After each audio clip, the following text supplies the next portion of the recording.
Et bonjour à tous, pour cette, présentation, qui va être faite sur notre outil, DevOps Metrics. Donc tous, on va commencer par se présenter, rapidement. Donc, moi, c'est Dorian Vandam, je suis développeur, au sein de Gologic, et je vais laisser tout de suite la parole à mon collègue, Sébastien. Vas-y. Alors, bonjour à tous, je m'appelle Sébastien Bernard, puis je suis développeur chez GoLogic et consultant DevOps. En fait, là, au fur et à mesure de mes expériences, j'ai vraiment découvert une passion pour tout ce qui est, dans le fond, processus et optimisation des processus. Puis, avec la technologie qui a évolué, la possibilité d'aller chercher les données par rapport à ces processus-là, c'est quelque chose qui est devenu de plus en plus concret. Puis ça m'a vraiment poussé à m'intéresser à ça. Puis maintenant, aujourd'hui, en fait, c'est exactement ça qu'on va vous présenter, un outil qui est capable d'aller chercher ces mesures-là pour justement mesurer nos processus. Donc, sans plus attendre, tu peux faire le switch.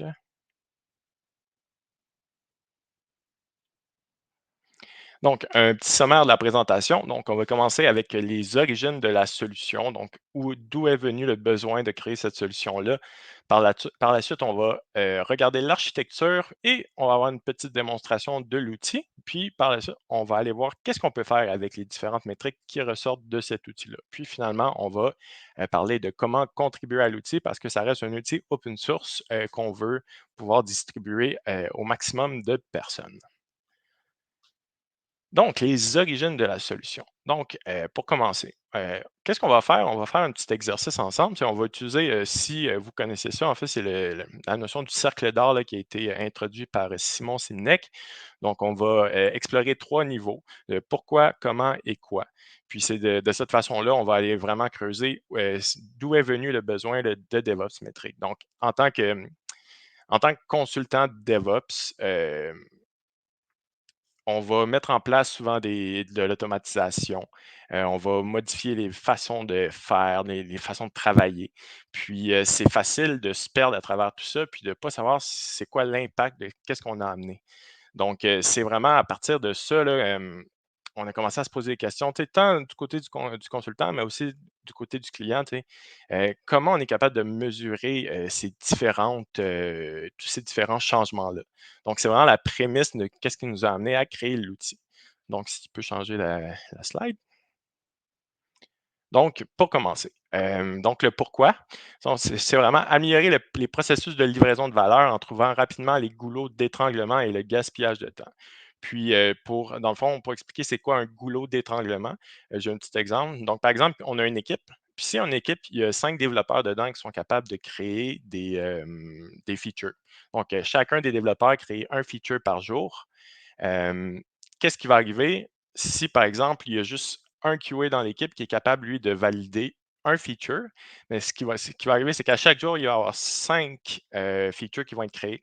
Puis le QA, lui, à chaque jour, va juste être capable d'en tester un. Donc, à chaque jour, il y a une accumulation de 4 nouveaux features qui s'accumulent. Donc là, ça crée vraiment un- ce qu'on appelle un bottleneck où on ne sera pas capable de livrer au même niveau que tout le reste du processus. Donc, c'est vraiment ça qu'on va chercher à venir trouver à travers les différents processus. Puis, de la manière en fait, qu'on a commencé à explorer ça, il y a trois niveaux. Comme vous pouvez voir sur la pyramide, là, il y a le niveau 1, c'est l'organisation. Donc, dans une organisation, ben, on a un processus de livraison. Donc, ça, c'est très haut niveau. Puis, à ce niveau-là, c'est vraiment, OK, on a quelque chose qu'on veut livrer à notre client. C'est assez simple, mais vous allez voir que ça se complexifie légèrement. Donc, au deuxième niveau, on a les équipes. Puis là, quand on parle d'équipe, euh, c'est là que ça peut être intéressant parce que chacune de ces équipes-là, ils ont des pratiques qui peuvent être diverses et variées, tout dépendamment du niveau de la compagnie en termes de grosseur. Donc, quand on a une, deux, trois équipes, excusez, qui travaillent ensemble, de, c'est facile d'aligner les différentes pratiques. Par contre, quand on commence à avoir 5, 10, 20, 30, 50 équipes, rapidement, ça peut devenir très, très dur, en fait, de garder le cap à travers toutes ces différentes équipes-là. Puis finalement, on a un autre niveau en dessous. Donc, en plus de toutes ces équipes-là vont utiliser des outils. Donc, quand on parle d'outils comme Jira, comme GitLab, GitHub, Azure DevOps, chacun de ces outils-là, il y a une façon de fonctionner dedans. Puis chacune des équipes vont l'utiliser d'une certaine manière, puis c'est pas nécessairement toujours de la même manière. Donc là, on a toute cette complexité-là dans une entreprise, puis on va être capable de mesurer justement les processus pour trouver les petits points où ce qu'on pourrait améliorer. Donc ça, c'est vraiment la base de qu'est-ce qui nous a permis de commencer à explorer différentes solutions pour résoudre le problème. Maintenant, si on passe au comment, donc là, on veut normaliser et rassembler les données de sources multiples dans le but de visualiser les métriques rapidement et croiser les données à partir de requêtes. Qu'est-ce que ça veut dire, ça? Dans le fond, on a, comme je montrais, il y a plein d'outils, il y a plein d'équipes dans une organisation. Fait qu'on va être capable de rassembler un maximum, dans le fond, tous ces différents éléments-là pour être capable d'en créer un processus qui est uniforme. Donc, on est parti avec 3 stratégies pour être capable de résoudre ce problème-là. Un, ben, on se base sur les standards de l'industrie, donc pour déterminer nos processus. Donc, quand on parle de gestion de cycle de vie d'une application, il y a des pratiques qui sont mises en place. Quand on parle de gestion du code, ben, il y a certains, quand on parle de trunk base, n'importe quoi, c'est des méthodologies qui sont utilisées, puis ça, c'est des processus bien établis. Ensuite, euh, au lieu d'essayer de contrôler tous les éléments du processus, on a décidé en fait de contrôler uniquement le début et la fin du processus, puis d'englober un maximum des différents autres éléments dans le processus. Donc, comme ça, le point de départ, c'est quand, par exemple, on prend un exemple, on a un récit, donc une story qu'on veut livrer pour un client, mais le point de départ, c'est quand ce récit-là est créé dans un système, comme Jira par exemple. Puis, la fin, c'est quand ce récit-là est livré au client. Donc, tout le reste, là, que ce soit les outils, les pratiques d'équipe, les standards, ça, on va englober tout le reste entre ces deux points-là. De cette façon-là, ça nous permet d'éviter toute cette complexité-là. Puis, ça me permet de minimiser l'impact aussi sur les façons de fonctionner des équipes. Parce que si on commence à dire à chacune des équipes, vous devez fonctionner de cette manière-là précise pour chacune des étapes, là, on va perdre les gens. Donc là, minimalement, on leur dit, essayez de fonctionner de cette manière-là pour le point de départ, puis d'indiquer en fait que la valeur au client, elle est livrée avec cette façon-là. Donc, maintenant, en partant du pourquoi puis du comment, on a été capable de développer la solution. La solution, c'est quoi? C'est, dans le fond, c'est un outil de type ETL. Je ne sais pas si vous connaissez c'est quoi. C'est très standard dans le fond, dans tout ce qui est donné. Ça s'appelle dans le fond Extract Transform Load. C'est une manière, dans le fond, d'aller chercher des données puis de les amener dans un système où on est capable de les analyser. Donc, sans trop rentrer dans les détails parce que mon collègue va vous en parler plus, qu'est-ce qu'on fait? C'est on a comme 3 gros éléments. Là, on a l'extracteur de données qui va aller chercher les éléments comme dans Jira, dans GitHub. On va transformer ces données-là dans un format qui nous permet de justement démontrer c'est quoi, dans le fond, un processus dans le temps. Puis finalement, on va envoyer ces données-là dans un système comme ELK, dans des fichiers CSV, dans des bases de données SQL, pour être capable finalement de les visualiser avec différents systèmes. Dans le cas de ELK, par exemple, la solution toute est intégrée, c'est pour ça que vous le voyez dans un bloc. Mais sinon, avec des fichiers CSV, on est capable, par exemple, d'utiliser Jupyter Notebook pour visualiser, ou par exemple avec Grafana pour se connecter à une base de données. Donc, sans plus attendre, je vous laisse mon collègue parler de l'architecture et vous faire une petite démo de cet outil-là.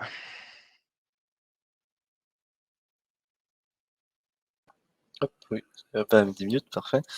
Donc c'est ça. Pour parler de l'architecture, en fait, l'architecture principalement de ce qu'on a développé nous, c'est principalement cet outil justement d'extraction, de transformation et d'importation, si on peut appeler ça comme ça, qui va permettre en fait d'aller, en premier lieu, nous connecter à l'API d'un système, duquel on va extraire des données comme par exemple, bah, ça peut être Jira, ça peut être GitHub, ça peut être GitLab, ça peut être, Azure DevOps, ça peut être juste en fait les plateformes qui vont être utilisées au sein d'une compagnie et les outils qui vont être utilisés.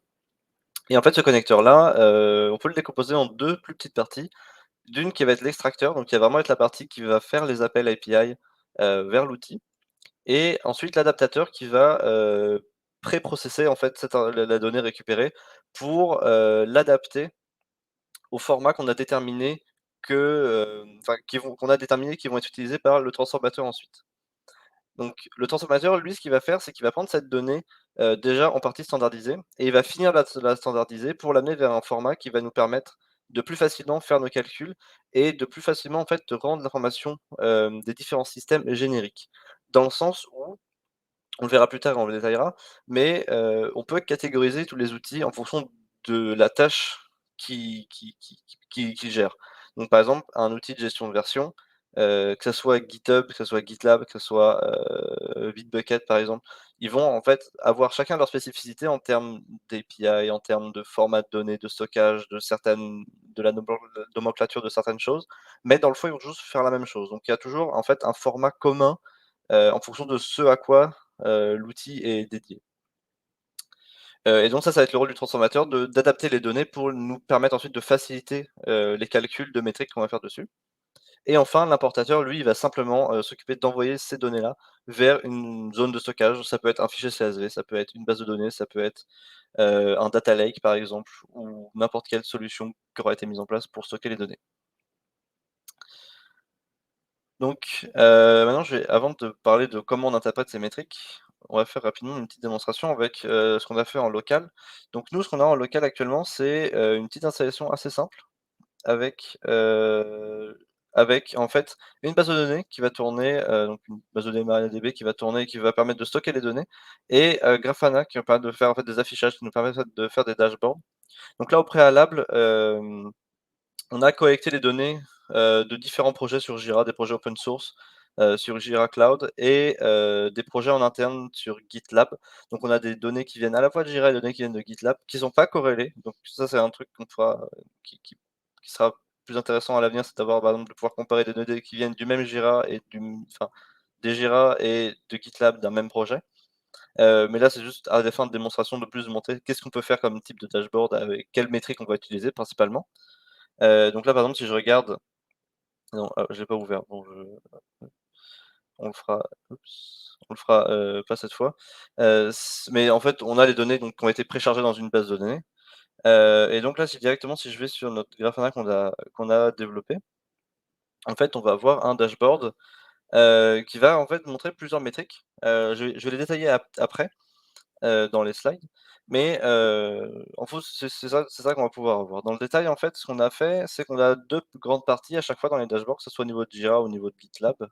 C'est qu'on a une partie globale qui va en fait regrouper l'ensemble, des données de l'ensemble d'un projet. Donc là, par exemple, c'est un projet qui s'appelle Carte, et qui va nous donner les métriques de l'ensemble de ce projet-là. Et ensuite, on a une deuxième partie en dessous qui va être une liste d'à peu près la même donnée, les mêmes métriques qui vont nous permettre d'avoir, cette fois la donnée, plus détaillée et qui vont être liées à une version. Parce qu'en fait, quand on veut s'intéresser, hem, au temps complet du processus, nous, on va s'intéresser du moment à ce que le ticket est ouvert et ce que ce ticket a été associé à une version dans Jira qui a été marquée comme publiée. Donc là, à chaque fois qu'on a une version publiée, on va pouvoir donc l'ajouter à ce dashboard et aller donner l'information de: «Pour cette version, on a telle ou telle valeur pour ces différentes métriques-là». Ensuite, si on va regarder du côté de, GitLab, donc là, c'est écrit GitHub, mais c'est des données qui viennent de GitLab, c'est à peu près la même chose en termes de données. On a la même chose, on a une vision globale, donc avec, par exemple, là, le time to merge, le time to code et le pickup time moyen pour l'ensemble des repos qu'on a, explorés, qu'on a, collectés. On a aussi, par exemple, ce qu'on peut faire, c'est avoir, par exemple, un comparatif du nombre de merge requests, créés par semaine versus le nombre de merge requests fermés par semaine. Et à côté, on a aussi une moyenne, dans le temps du time to merge. Donc là, pareil, je détaillerai la métrique plus tard, mais en gros, c'est ça. Et là, un peu à la même manière de Jira, on va avoir, une liste, de pull request ou de merge request, enfin, peu importe le nom, c'est à peu près la même chose. Et en fait, on va voir les métriques pour chacune de ces merge requests, donc d'avoir le time to merge, le time to code et le pickup time, ainsi que, en fait, une répartition, du temps qui a été enfin, un diagramme camembert qui va montrer la répartition du temps entre les différentes tâches, pour, bah, justement avoir une idée de quelle tâche a pris plus de temps de façon un peu plus visuelle que simplement une valeur et l'indicateur qui va avec. Donc si maintenant on va essayer de regarder un peu ce qu'on a comme métrique et ce qu'elles veulent dire, en fait, on va se réintéresser, à ce qu'on en fait, de la solution au complet dans le sens où, nous, ce qu'on va aller mesurer, c'est l'ensemble du processus de livraison ou une partie en fonction de ce qu'on va exploiter comme données. Donc, par exemple, si on commence à regarder, ce qu'on peut faire avec Jira. En fait, dans Jira, les tickets, alors ça peut varier d'une compagnie et d'une équipe à l'autre, mais dans l'idéal, un ticket, il va passer par plusieurs stades et il va permettre en fait justement de, décrire l'évolution de la tâche dans ces différentes étapes. Donc, là, par exemple, les différentes métriques qu'on va calculer, une, ça va être le temps de cycle. Le temps de cycle, ça va être le temps que prend un ticket pour se rendre un statut qu'on pourrait appeler «en cours», par exemple. C'est-à-dire qu'à partir du moment où le ticket a commencé à être travaillé, de manière, a commencé à être développé, hem, donc là, le développement a commencé pour répondre aux besoins formulés par le ticket, jusqu'au moment où ce, développement est terminé, qu'il a été testé, qu'il a été mis dans une version et que cette version a été, déployée en production. Donc le temps de cycle, dans le fond, c'est simplement le temps entre c'est le temps entre le moment où on commence à développer et le moment où la fonctionnalité est disponible en production.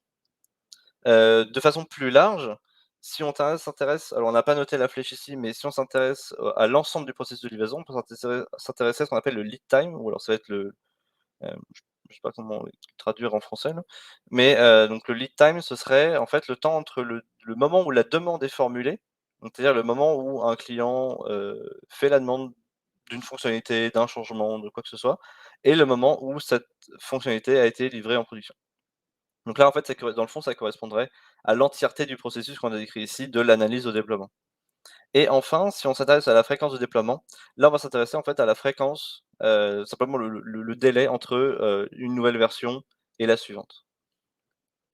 Ensuite, si on va voir du côté de GitHub ou de n'importe quel autre système de gestion de version, là, on va vraiment rentrer plus précisément dans la partie développement. Donc cette partie développement, on va elle-même pouvoir la raffiner en, plusieurs étapes. En fait, parce qu'en général, quand on met en place, enfin quand on développe la solution pour répondre à un ticket, on va créer une branche dans notre système de gestion de version et cette branche, elle a aussi son cycle de vie qui va passer de la création, puis, d'une pull request ou d'une merge request qui va être en fait, le moment où on estime que le travail est terminé et qu'on peut ramener les changements dans la branche principale. Heu, cette demande pour ramener, les changements de la branche principale demande une approbation et une fois que l'approbation a été faite, c'est-à-dire que le code a été reviewé par des pairs, on va pouvoir fusionner la branche pour ramener les changements dans la branche principale. Donc là-dessus, la première métrique qu'on va pouvoir mesurer, ça va être le time to merge et en fait, tout simplement, ça va être le temps entre le moment où il y a un premier commit sur la branche, où la branche est créée dans le fond et le moment où la branche est fusionnée dans la branche principale. Donc ça va considérer ça va nous permettre en fait de décrire à peu près, le temps complet de développement.